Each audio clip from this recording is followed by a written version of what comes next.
الشيطان الرجيم بسم الله الرحمن الرحيم الحمد لله رب العالمين الرحمن الرحيم مالك يوم الدين إياك نعبد وإياك نستعين اهدنا الصراط المستقيم صراط الذين أنعمت عليهم غير المغضوب عليهم ولا الضالين اللهم نور قلوبنا بأنوار القرآن.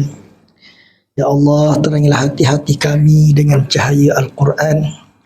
Allahumma adkhilna al-jannata bi syafa'atil Quran. Ya Allah, masukilah kami ke dalam syurga-Mu melalui syafaat Al-Quran. Allahumma najjina minan nar bi hurmatil Quran. Ya Allah, lindungilah kami daripada neraka-Mu melalui kemuliaan Al-Quran. ربنا أفرغ علينا صبرا وثبت أقدامنا وانصرنا على القوم الكافرين ربنا آتنا من لدنك رحمة وهيئ لنا من أمرنا رشدا أما بعد قال المصنف ونفعنا بعلومه في الدارين آمين قال beriman kepada qada dan qadar. Kesimpulannya yang pertama, mempercayai bahawa Allah berkuasa menentukan dan mengatur sesuatu yang ada di alam ini dengan kebijaksanaan dan kehendaknya sendiri tanpa diganggu oleh sesuatu kuasa asing. Percaya, kita i'tiqad dalam hati kita bahawa Allah Ta'ala lah yang mengatur dan mentadbir alam ini dengan kehendak Dia, dengan keagungan dan kebesaran Dia. Hati itu percaya, hati itu duduk atas 3 tangga. Tangga pertama, tangga la ilaha illallah. Tangga kedua, tangga alhamdulillah. Tangga yang ketiga, tangga subhanallah. Kita tengok Allah Ta'ala berkuasa menentukan dan mengatur sesuatu di alam ini. Kita i'tiqad waktu tu kita berlawan dengan syirik lagi. Pertama, berlawan dengan syirik. Kemudian pegangan tadi kita kuatkan, mantapkan sehingga kita dapat bebas daripada syirik. Naik tangga kedua, tangga alhamdulillah. Tangga yang kedua ni adalah tangga di mana kita sudah membebaskan diri daripada syirik, cumanya kita dengan keinginan kita. Ada benda yang kita nak, kita dapat. Tak ada masalah lah dapat. Ada benda yang kita nak, tetapi kita tidak dapat. Sini kita ada masalah. Dalam diri kita. Betul hak ni. Dalam erti kata, kita memahami makna alhamdulillah, maknanya tak dapat hak kita nak pun. Duduk dalam keadaan segala puji bagi Allah. Maknanya Allah beri ke kita hak kita nak, Dia terpuji. Dia tak beri hak kita nak, maka kita tak dapat. Pun Dia berada dalam keadaan yang terpuji. Nak tengok Allah Ta'ala berada dalam keadaan yang terpuji itu, kita bebaskan diri kita daripada belenggu syirik. Baru kita nampak Allah berkuasa mengatur segala-galanya di dalam alam ini dengan kebijaksanaan Allah. Tangga kedua. Lepas tu kita nak naik tangga ketiga. Tangga satu lagi ni, tangga memahami Allah mentadbir alam dengan kehendak Dia, dengan kudrat dan iradat Dia itu pada tangga subhanallah, maha suci Allah. Ini tangga tinggi sekali lah. Tangga kemalaikatan. Tangga malaikat tengok perbuatan Allah itu, malaikat tengok dengan penuh kepujian kepada Allah. Allah Ta'ala menjadikan Nabi Adam AS. Baru je jadi. Malaikat kejadian dia lama dah. Allah Ta'ala angkat martabat Nabi Adam AS. Kalau kita duduk tempat malaikat dan kita mengukur perbuatan Tuhan itu dengan nafsu kita hari ini, maka kita akan protes lah. Tuhan, kenapa kau buat makhluk ni, makhluk manusia nama, kemudian makhluk Adam kemudian tapi lebih daripada kita. Mana hak kitanya? Kalau kita je tempat malaikat, tetapi dengan nafsu kita hari ni, nak cerita kedudukan malaikat itu ialah dia sudah bersih daripada syirik dan bersih daripada hubungan diri dia dengan diri dia. Ada dah. Yang ada ialah Allah. Allah Ta'ala buat macam mana buat? Maka malaikat kata subhanaka la ilma lana illa ma 'allamtana. Maha suci engkau ya Allah. Tidak ada bagi kami pengetahuan apa-apa malaikat setakat yang engkau kurniakan kepada kami. Maknanya terbatas. Kita malaikat tengok diri malaikat. Makhluk yang terbatas duduk dalam satu posisi yang sangat kecil. Ada yang luar lagi yang dia tak boleh nak cover, dia tak tahu, dia tak faham. Dan di dalam pengetahuan yang luas yang dia tak faham, dia tak cover, dia tak ada ruang kat situ, dia tidak memiliki apa-apa kekuatan pun. Subhanaka. Ni payah sekali lah. Hak payah ni diajar kepada kita. Belajarlah duduk di tangga itu melalui cara bertasbih. Bila kita bertasbih, kita tasbih tu dengan lidah lah. Kita kata subhanallah, subhanallah, subhanallah, subhanallah. Kita belajar meredai perbuatan Allah. Allah Ta'ala buat itu dengan kebijaksanaan dia. Dia buatlah ikut kudrat dan iradah dia. Serah ke dia. Kita tidak ada kuasa, tidak ada kemampuan untuk masuk campur. Nak dapat ni sebenarnya kita belajar menghayati makna subhanallah. Sebab apa? Dalam diri kita ni susah nak buang perasaan tu. Malaikat ada tadi kita perasaan nak campur tangan urusan Tuhan. Hei Tuhan, apa membuat begitu? Nak campur tangan urusan Tuhan. Terutamanya urusan Tuhan tu terhadap diri kita. Kita tanya, hei Tuhan, apa membagi aku tak berjaya? Kalau orang tak apa, hei Tuhan, kenapa kau jadikan dia tak berjaya? Kita tak tanya banyak.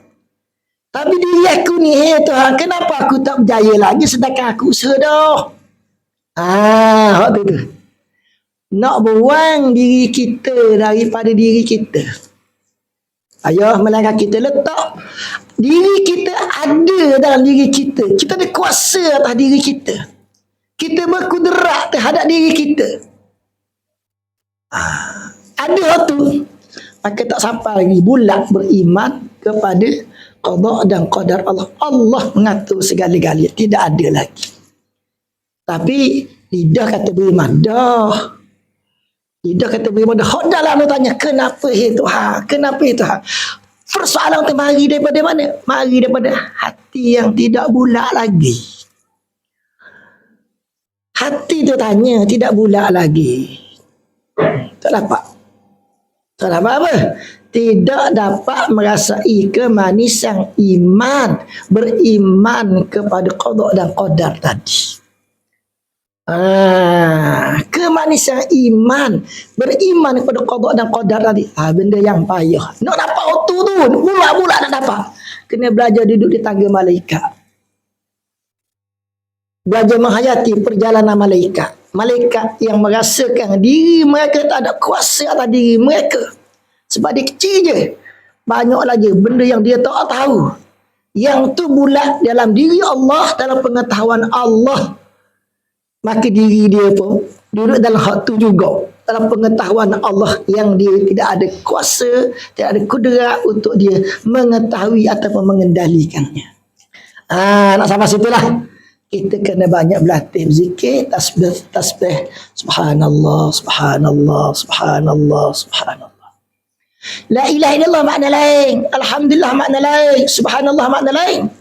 Nak faham makna tu satu-satu tu. Makna lain, nak cerita lain tu pada kedudukan hati kita. Belajar, hati kita sebut subhanallah, hati kita duduk tangga lain. Hati kita sebut alhamdulillah, hati kita duduk tangga lain. Hati kita sebut la ilaha illallah, hati kita duduk tempat lain. Tanazzulat dia panggil. Nazalah mana di rumah, tanazzulat tempat duduk itu berbeza-beza tinggi dengan rendah dia. Beriman pada qada dan qadar mutlak ialah dicapai oleh hati yang duduk pada tangga ketiga tadi, tangga kemalaikat yang tadi. Payah nak capai tu, tapi jalannya ada. Apa dia jalan dia? Jalan itu ialah memperbanyakkan tasbih subhanallah, subhanallah, subhanallah. Kita berzikir dengan zikir lidah ni, lidah ini heret hati, heret hati. Macam kapal tunda, kapal yang rosak dia heret. Tarik. Lidah tu kapal yang tukang tarik, yang tukang tunda. Hati tu seperti kapal yang kena tarik, yang kena tunda. Seolahnya hati maksud sini jiwa lah. Tetapi walaupun kalau kita tengok antara dua kapal tadi, kapal yang tukang tarik lebih kuat daripada kapal yang kena tarik. Sebab tu dia boleh tarik. Tapi diri kita sebenarnya yang paling besar sekali hati lah. Hati hebat sekali, besar sekali.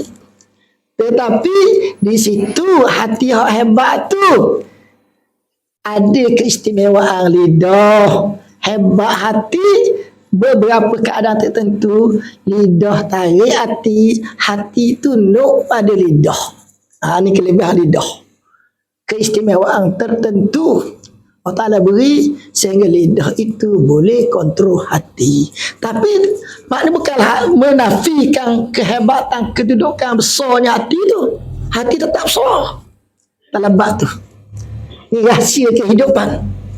Maka bertasbih itu adalah rahsia yang sangat besar untuk melengkapkan kita sempurna beriman kepada qada dan qadar. Yang kedua, sesuatu perkara atau perbuatan yang sudah ditentukan dan ditetapkan Allah adalah secara mutlak mengikut peraturan dan ketetapan yang telah ditentukan Allah sendiri sebagai qada dan qadarnya. Ditetapkan oleh Allah Ta'ala dah secara mutlak. Okay. Yang ketiga, setiap perkara yang berlaku di alam ini adalah berjalan sesuai dengan ilmu dan irada Allah yang telah direncanakannya, mengikut peraturan-peraturan yang telah ditentukan dan ditetapkan Allah di dalam alam maujud ini. Bapak, suatu perkara atau perbuatan yang sudah ditentukan, ditetapkan Allah adalah secara mutlak mengikut peraturan dan ketetapan yang telah ditentukan Allah sendiri sebagai qada dan qadarnya. Wah tu, benda yang luas. Nak menggambarkan keluasan itu, nak menggambarkan suatu benda yang kita tak boleh nampak. Beriman kepada qada dan qadar. Macam ni, kita buat contoh. Melihat pemandangan. Nabi Allah Ta'ala sebut linuriyahu subhanalladzi asra bi'abdihi laylan minal masjidil harami ilal masjidil aqsa alladzi barakna hawlahu linuriyahu min ayatina innahu huwas sami'ul basir. Cerita ni, ayat ni cerita pasal surat Mi'raj. Maha suci Allah yang menjalankan hambanya pada waktu malam daripada Masjidil Haram ke Masjidil Aqsa yang kami berkati di sekelilingnya, supaya kami memperlihatkan dia, supaya Tuhan nak tunjuk kepada Allah kebesaran Allah. Sesungguhnya dia Allah adalah maha mendengar lagi maha melihat. Ayat ni nak cerita dua benda. Nabi yang tukang tengok itu ditunjuk oleh Allah. Kalau Allah Ta'ala tak tunjuk, tak tengok, tak nampak. Yang kedua, Pemandangan yang Nabi tengok tu ditunjuk oleh Allah, dipaparkan oleh Allah. Kalulah Allah tak ada bagi Nabi tengok, Nabi tak boleh tengok. Okey ya. Nabi boleh tengok kerana Allah bagi Nabi tengok. Jadi cerita pertama, orang tukang tengok. Cerita pertama. Cerita kedua, pemandangan yang Tuhan beri Nabi tengok. Nabi boleh tengok sebab Tuhan beri nampak pemandangan itu. Kalau Tuhan tak beri nampak pemandangan itu, Tuhan tak buka. Gambaran orang mengupak itu seperti makan bangkai saudara dia sendiri. Orang kerak lidah dengan guting. Orang pikul kayu api, dia tak mampu, dia lagi tambah lagi. Pemandangan itu kalau Tuhan tak beri Nabi tengok, pemandangan itu tidak ada. Dua cerita.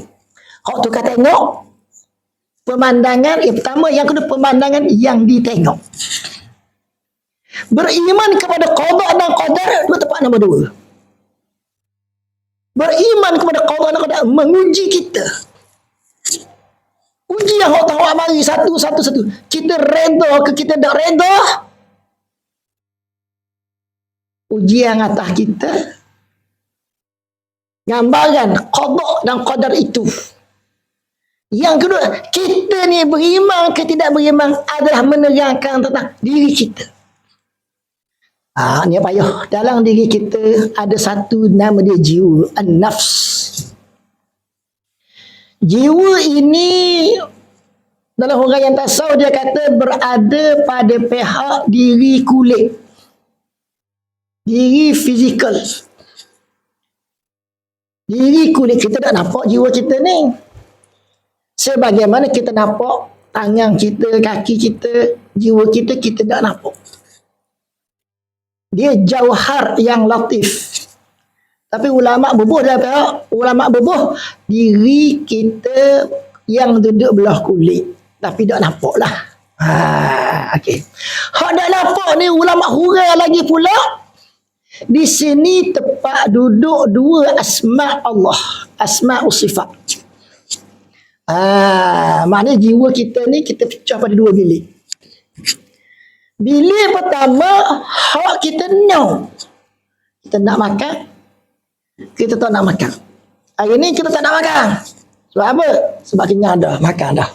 Kemarin kita nak makan ayam, tak nak makan daging. Kemarin dulu kita nak makan daging, tak nak makan ayam.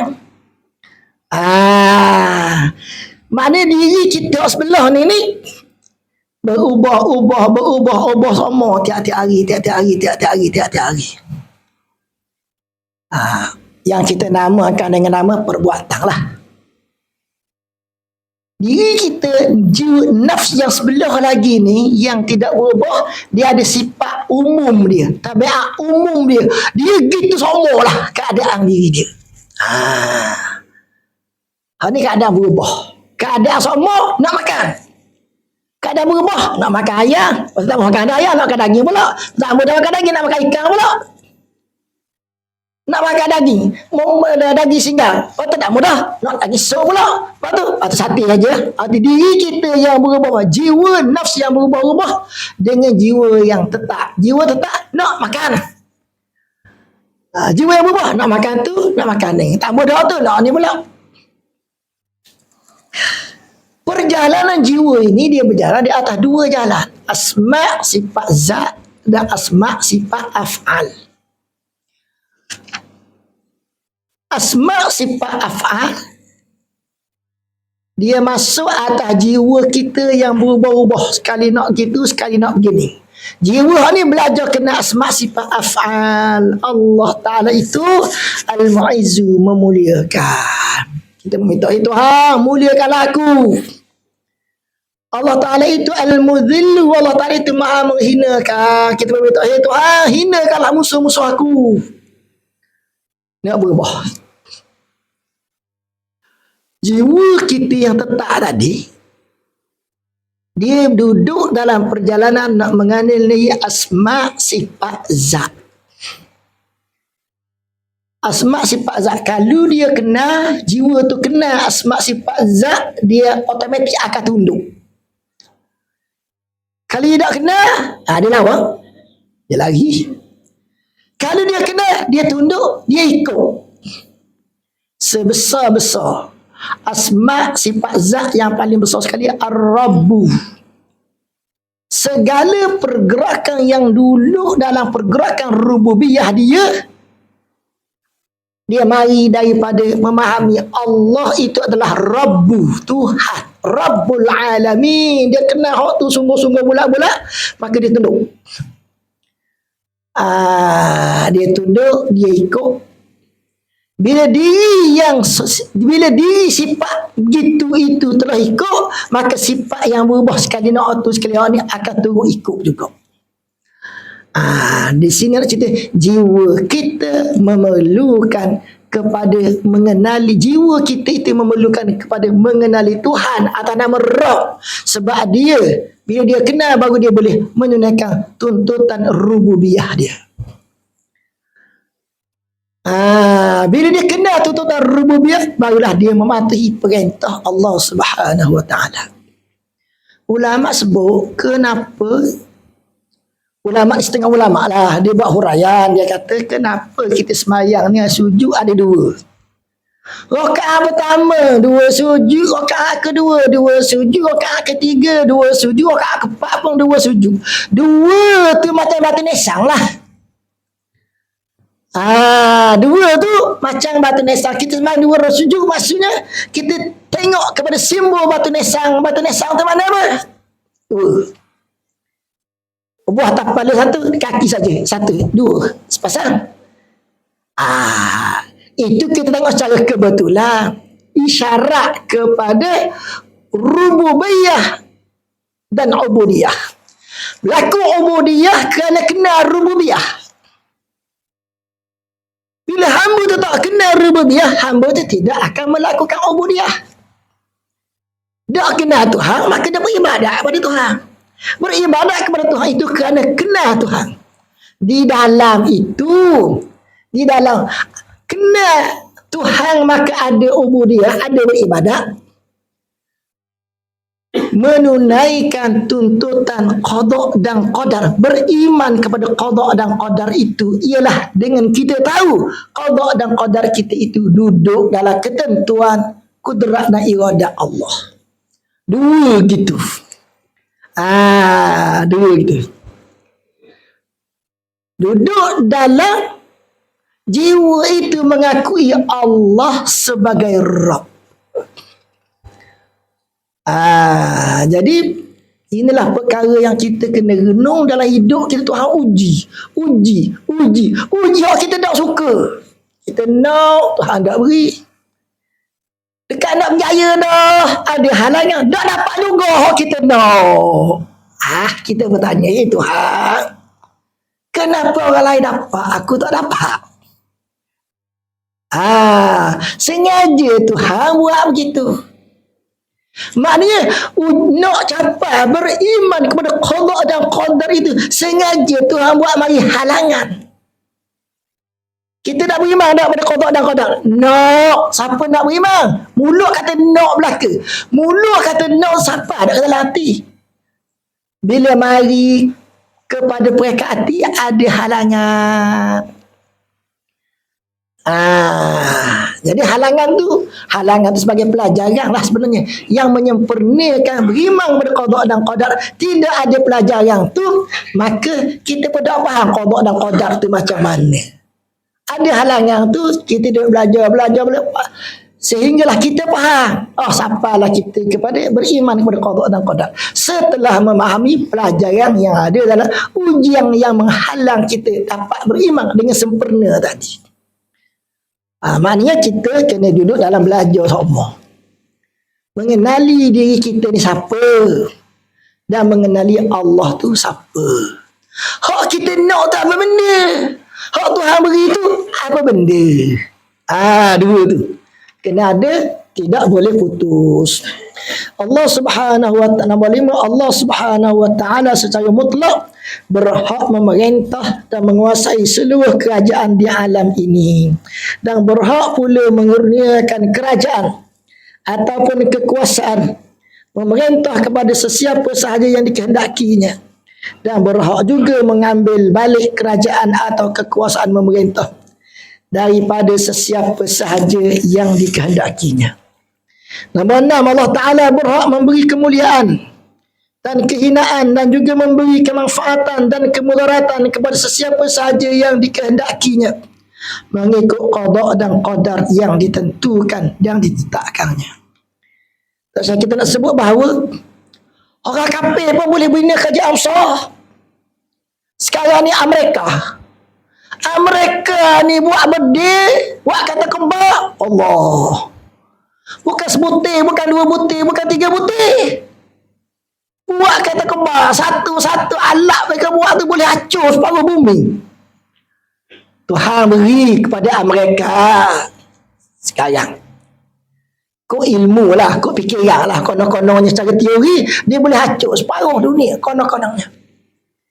Dulu Allah Subhanahu Wa Taala beri kepada Rom. Rom hidup 2000 tahun. Rom di Itali tu daripada kampung kecil. Lepas tu dia membangun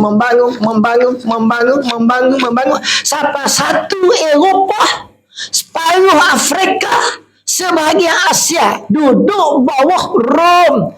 2000 tahun tu 1000 tahun sebelum lahir Nabi Isa, 1000 tahun pula lepas lahir Nabi Isa. 2000 tahun Rom dibina.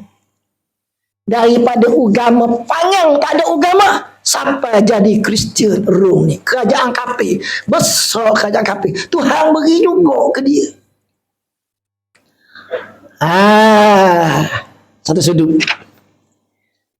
Satu sudut orang yang beriman Tuhan uji dengan ujian yang sedahsyat-dahsyatnya. Allah Ta'ala jadikan contoh Allah Ta'ala jadikan bidang fiqh, bidang semayang, buat semayang sah ke batal, buat gini semayang macam ni, buat tindakan sah ke batal. Tempat ada khilaf sampai orang Islam perang buat sah ke batal perbuatan gini dalam semayang. Maha luas kebesaran Allah, maha tinggi keagungan Allah. Allah Subhanahu Wa Ta'ala buat begitu. Kalau kita tengok zaman. Tapi bila kita renung secara mendalam, ada hikmah. Orang kafir boleh buat kerajaan besar kerana dalam diri dia ada satu perasaan, dia hebat. Orang putih ni dia rasa suatu kemegahan diri dia, sebut dia megah. Kita buat contoh. Sekarang dah dulu. Orang Amerika bila sebut dia Amerika, dia adalah orang Amerika, dia sehebat. Nak mengaku dia orang Amerika. Tapi orang Islam, kitalah sebut contoh kita. Pergi mana-mana, kita pun akan cuba menyisihkan diri daripada orang ramai. Kalau nak jauh-jauh, tak nak masuk sekali, rasa hina kerdil kita ni. Dua perasaan tu. Ada kelebihan lah Allah Ta'ala buat. Mana orang kafir tak ada, dia jadi besar. Atas kafir dia tak sedar, dia duduk atas jalan. Kalau dia Islam lah, dia duduk atas jalan. Kemegahan dia tu, dia nak mengenali Allah itu Al-Mu'izzu, Allah itu Al-Azizu. Pergerakan dia berjalan ke arah tu, tapi dia tak sedar dia berjalan ke arah tu kerana dia kafir. Dia berjalan, akhirnya sampai kepada diri sendiri, jadilah dia kerajaan besar. Kita orang Islam ni, kita kena asma Allah, tapi kita tak berjalan atas jalan nak kenal Allah itu Al-Azizu Al-Mu'izzu. Makin kita pun jadi makin rendah. Tu semua dengan ketentuan Allah Ta'ala belaka. Tapi nak cerita kepada kita di sini, Allah Ta'ala buat kerajaan kafir membesar, hebat, maju. Hari ni kita nak pergi ke mana-mana, kita kena wave. Kalau kita tengok wave ni, Allah, dia nak serang negara orang Islam, acur lebok sekejap je. Kita tengok tinggi teknologi wave tu, dia nak peracun negara orang Islam sekejap je. Ceruk mana orang Islam nak sembunyi, dia boleh musnahkan habis. Dan kita yang tukar guna ni, tersilap sikit, nak betul tak boleh betul dah. Tukar guna ni, bukan tukar buat. Hebat dia. Tapi hebat dia itu kalau kita renung, ada tanda yang mempamerkan Allah itu Al-Mu'izz. Duduk pada diri orang kafir. Tapi tak nampak. Sebab perjalanan mereka itu tidak di atas ma'rifatullah. Tak nampak. Tapi gitu. Maknanya ada sistem Tuhan buat.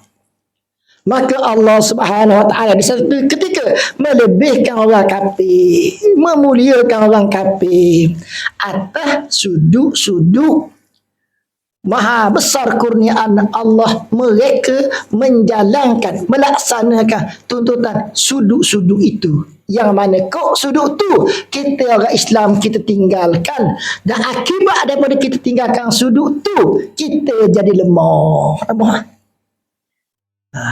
Tapi perjalanan Islam tu Allah Subhanahu Wa Taala jaga, berpusing-pusing, berpulah-pulah, kita tak nampak dan tak faham.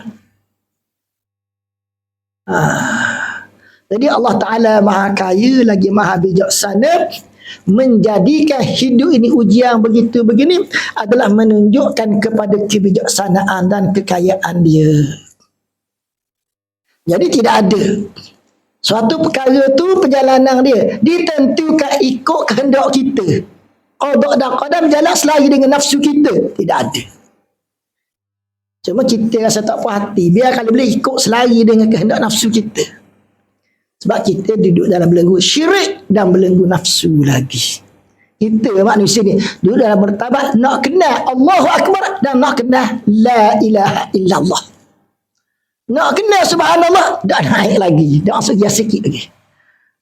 Kita baru jalan nak kenal, baru masuk gear 1, nak kenal Allahu Akbar dan la ilaha illallah, nak kenal nafsu kita dan takabur kita yang menyebabkan kita jadi syirik kepada Allah. Situ baru takab, situ baru tangga kita berada. Yang ketujuh, Allah Ta'ala sahaja yang berkuasa secara mutlak mengatur sesuatu perkara mengikut pilihannya yang tertaluk di bawah qada dan qadarnya, di mana manusia tidak berhak membuat pilihan dan menolak qada dan qadar serta pilihan Allah. Kita tidak ada apa-apa kuasa. Yang ke-8, seseorang itu hendaklah menerima apa yang berlaku ke atas dirinya sesudah mereka berusaha dan berikhtiar sedaya upayanya, di mana kejayaan atau sebaliknya adalah terserah kepada Allah. Di sinilah letaknya qada dan qadar Allah Ta'ala itu. Akhirnya hamba ni, kita ni kena menerimalah. Bukan makna tidak perlu berusaha atas ruang lingkup ikhtiar sebagai hamba. Tetapi itu bukan asas dia. Itu adalah merupakan cabang ranting-ranting yang kecil. Hubungan kita dengan Allah, asas dia Allah Subhanahu Wa Taala menentukan dalam qada dan qadar dia. Ini satu akidah yang kita kena percaya, kita kena terima. Yang ke-9, kebaikan atau keburukan ke atas diri seseorang itu sebagai qada dan qadar Allah adalah dengan kehendak dan ketetapan daripada Allah, kerana Allah adalah berkuasa melakukan sesuatu perkara yang dipilih dan yang dikehendakinya tanpa halangan. Ini tengok orang. Rahsia hubungan seseorang itu dengan Tuhannya, rahsia hubungan Tuhan dengan seseorang itu, tengok dihurai. Nak Allah kok kata-kata tak boleh. Nak Allah bagi susung, bagi jadi satu ayat menghuraikan rahsia hubungan hamba ni dengan Tuhannya, tak nak buat. Orang tu tidak mampu nak Allah, melainkan bila hati dia bersih, dia faham dengan suatu pahaman yang kalau dia halah, dia buat ungkapan ayat, orang faham lain, orang akan kata dia gila. Iman tu kita tak boleh nak jadikan ayat. Yang orang baca, orang akan faham sebulak-bulaknya, semata-mata dengan dia baca tu faham sebulak-bulaknya sebagaimana yang dirasai oleh orang yang buat ayat cerita olahan imam tadi. Tak boleh. Di sini banyaklah berlaku kekeliruan. Ulama tulis maksud dia lain, orang baca dia faham lain. Orang pun kutu ulama, hentang ulama. Sekarang ramai orang yang baca, dia baca kitab sekarang ni. Dia ada ilmu bahasa Arab sikit-sikit, dia baca kitab, dia pun komen ulama tu, komen ulama ni, komen ulama tu, komen ulama ni. Sebab apa dia kata ulama dah betul? Sebenarnya dia tak sampai tahap. Ulama cerita tangga keempat. Dia tak ada lagi di tangga pertama, tak ada lagi, tak naik lagi tangga. Dengan ilmu dia yang belum mendaki tangga pertama, dia menilai ilmu ulama di tangga yang keempat sebagai sesat. Sebab berlaku macam ni. Maha sempurna Allah, ada ilmu, ada iman, tak boleh diolah. Dalang dia tu tak boleh diolah. Sebab ulama Allah juga. Ulama Allah juga buat kitab juga sekarang berjilid-jilid kerana kasih sayang ulama kepada umat. Mudah-mudahan umat tu belajar, dan dengan belajar itu umat berada di atas satu jalan yang dengan rahmat Allah boleh menyampaikan kepada faham apa yang ulama rasa idah ketika berada di tangga keempat tu. Hani ni kena belajar, dan bila belajar banyak sangat ulama tu kita akan dapati banyak sangat ulama tulis dengan bunga-bunga bahasa yang berbunga-bunga, bahasa balaghah, bahasa majazi, bahasa majaz mursal. Orang mari tak belajar, dia baca. Sekarang mesin cetak ada banyak, maka mesin cetak mencetak kitab dengan banyaknya. Kitab boleh diperolehi dengan senang dan mudah. Ada duit boleh beli kitab. Sekarang tak ada duit bang. Buka dalam handset tu macam-macam kitab ada PDF. Maka tak belajar dah lah. Butik kitab boleh belajar. Kalau berat-berat kitab, masa mana nak belajar? Masa mana nak baca dah. Pakai jumpa muka surat tu, terus terjemah, terus hukum selalu. Habis. Kerana apa? Kerana hubungan seseorang itu dengan Tuhannya, rahsia ketuhanan yang Tuhan jadikan rahsia kepada hambanya yang tu tidak boleh diolah. Nak Allah bagi jadi ayat, bukan begitu. Jadi rahsia lah. Tetap rahsia itu tetap rahsia. Ini menjadi satu perkara yang kita lalui dalam beriman kepada qada dan qadar yang telah ditetapkan oleh Allah Subhanahu Wa Taala. Maka marilah kita merenung bahawa rahsia Allah Taala itu dalam sebenarnya.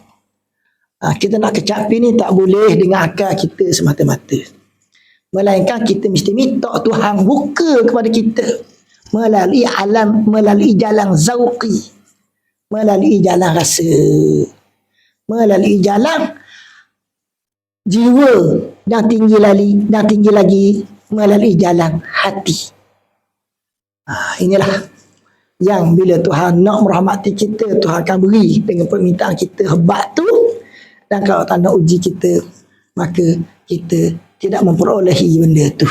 Dan itu menunjukkan kepada keadilan Allah Subhanahu Wa Taala dan bijaksana Allah Subhanahu Wa Taala. Mudah-mudahan kita dapat lihat kat situ perkara-perkara yang besar yang dengan itu menjadi bekal untuk kita balik kepada Allah dalam keadaan yang dirahmati dan diampuni hendaknya.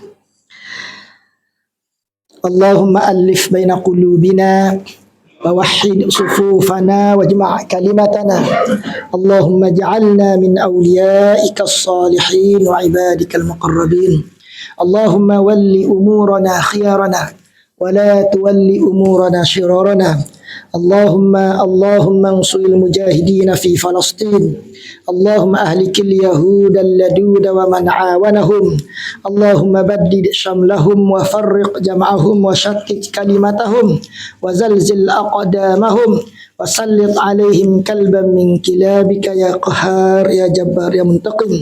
ربنا آتنا في الدنيا حسنة وفي الآخرة حسنة وقنا عذاب النار.